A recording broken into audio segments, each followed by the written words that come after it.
The heart of the Hong-Ou-Mandel effect is the 50-50 beam splitter.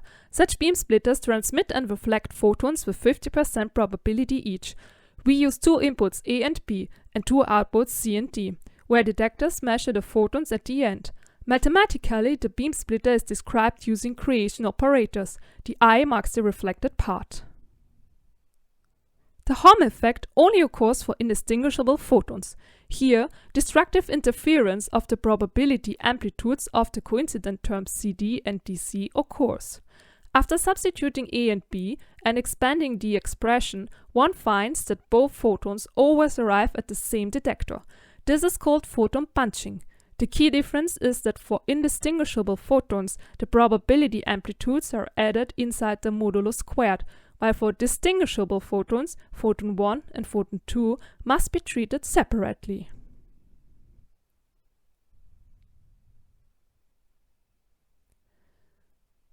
Now, it is time to build the Hom setup in the lab. We start with input 1, connect the laser and align output 1. Then the beam splitter is placed in the center. Afterwards, the laser is connected to output 1 to align input 2. Finally, laser light is sent into input 2 to align output 2. For the setup, we need one multi-mode fiber orange and 4 single-mode fibers yellow to transport the photons.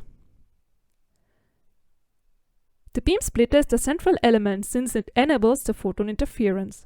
The magnetic standing ruler is used for alignment. In total, 4 couplers are needed to couple light into the optical fibers. A power meter with detector measures the laser power. Finally, screws, screwdrivers and optical mounts are required to secure everything properly. This is a coupler mounted on a translation stage.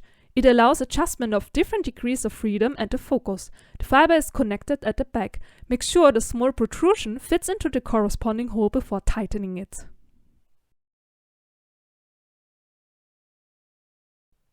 Let's start building the setup, 4 couplers and 1 beam splitter. First, input 1 is fixed in place and connected to a fiber carrying laser light with a few milliwatt. Using the ruler, it is aligned vertically and horizontally. The laser spot should keep the same position on the ruler even over a larger distance. Next comes output 1. It is positioned so the laser hits the center of the collimator. A piece of paper helps with this step. Afterwards, check whether the light exits at the back of the coupler and secure the coupler. Then, measure the expected laser power with the power meter and adjust the coupler until the same power exits at the back.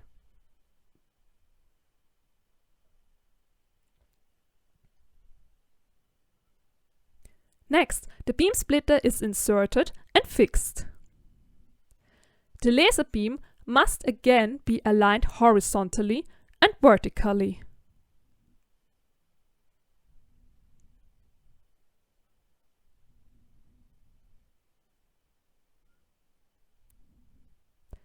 For horizontal adjustment, rotate the beam splitter.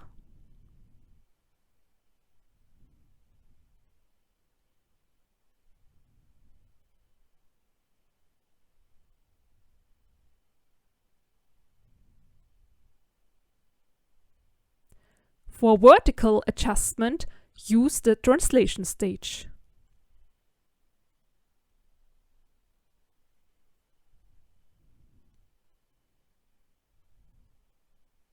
Now, input 2 is aligned.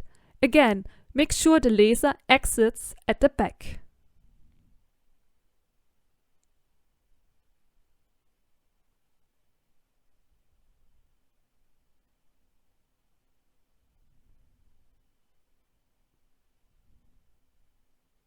Secure it on both sides.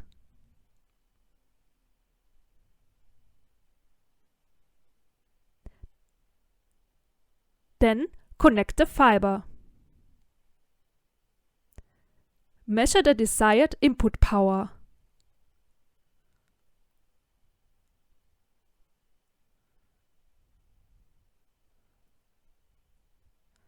Next, connect the coupler fiber to the power meter and adjust all degrees of freedom until perfect coupling is achieved. If the measured power stays at 0 watts, there are two tricks. Either use the multimode fiber or slightly loosen the single mode fiber at the coupler.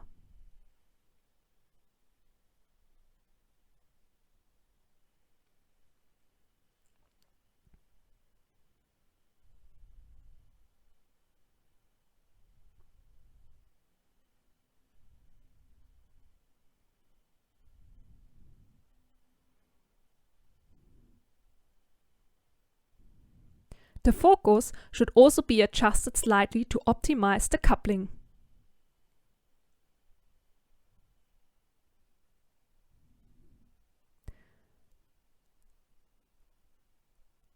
To summarize the degrees of freedom: x-axis, y-axis, vertical, horizontal, mix of both, and the focus, at the very bottom the z-axis. Now, it is time for output 2. The same procedure is repeated. Align it with a piece of paper.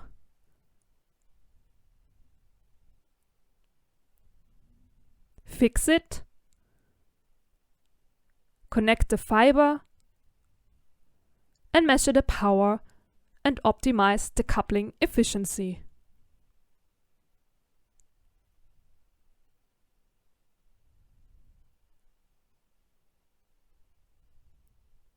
The setup is now complete. Connect the laser to input 1 and adjust output 2 until perfectly coupled. Then connect the laser to input 2 and adjust input 2 until perfectly coupled. At this point, all inputs and outputs should be aligned with each other, otherwise repeat the process. Now, it is time for the Hom-Dip measurement. Adjust the x-axis of input 2 while observing the coincidences.